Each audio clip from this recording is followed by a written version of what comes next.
English shorthand dictation. Ready? Start. I hope you will help us by analyzing these concepts so that we may not be led away by the slogans of politicians and statesmen. Do not think I am going to decry my tribe of politicians and statesmen here. They have much virtue in them, and I am not going to say that jurists and lawyers are always very successful in dealing with public affairs, although they may be successful in dealing with matter in courts or in giving opinions. A French writer on statecraft who lived some considerable time ago said, discussing lawyers, that in general the training of a lawyer breeds habits and dispositions of the mind which are not favorable to the practice of diplomacy. Whether that is entirely true or not, I do not know, but there is perhaps something in it. The politicians obviously often go wrong, but the lawyers and the jurists in their ivory towers can also lose touch with reality.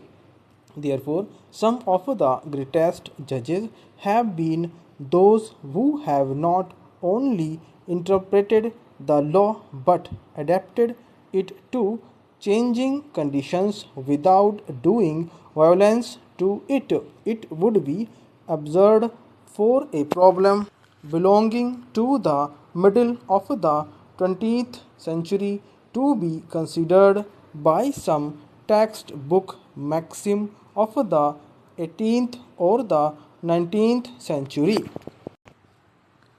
There is another aspect to this which troubles many of us: how far some recent developments can be fitted in with any conception of international law or moral law.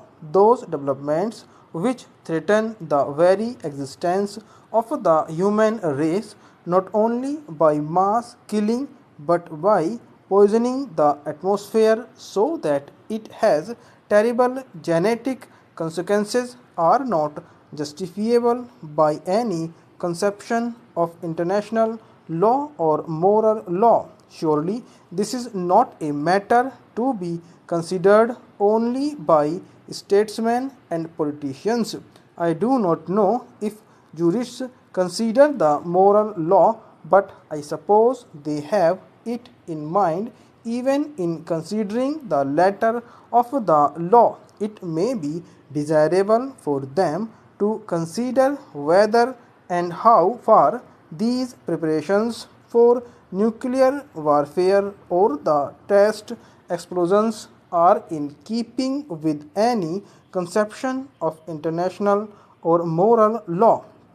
If the politician, as a man who has some responsibility in public affairs, expresses his opinion, it is usually considered a biased and colored opinion because he belongs to the political apparatus of a country.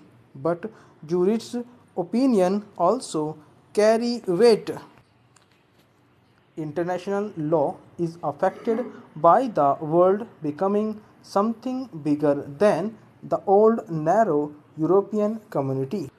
And as the Attorney General said, modern developments in science and the application of science in communications and in social structures affect our ways of life, international relationships, as well as individual and group relations, and hence the need for a new concept of international law. You have referred, Mr. Attorney General, to Panchsheel, the five principles which have been accepted by a number of countries of Asia and some countries outside Asia. I claim no special virtue for them. They are only some simple principles which, if adopted by nations in regard to international relationships, will not only lead us away from war but will establish healthy relationships. They are really simple, and I do not see how anyone anywhere can object to any of them. The recognition of sovereignty, non-aggression, non-interference in internal affairs. When a country does not conform to these principles, it is misbehaving and interfering. It is not acting according to the real basis of international law, which consists of non-aggression, non-interference, recognition of sovereignty, mutual respect, all these leading up to peaceful coexistence. Peaceful coexistence means coexistence of countries which differ in their policies. There is no point in saying that two persons or two countries who agree should exist peacefully. They do. There is no point in my saying that I should be tolerant towards my neighbor if he and I have no reason to differ.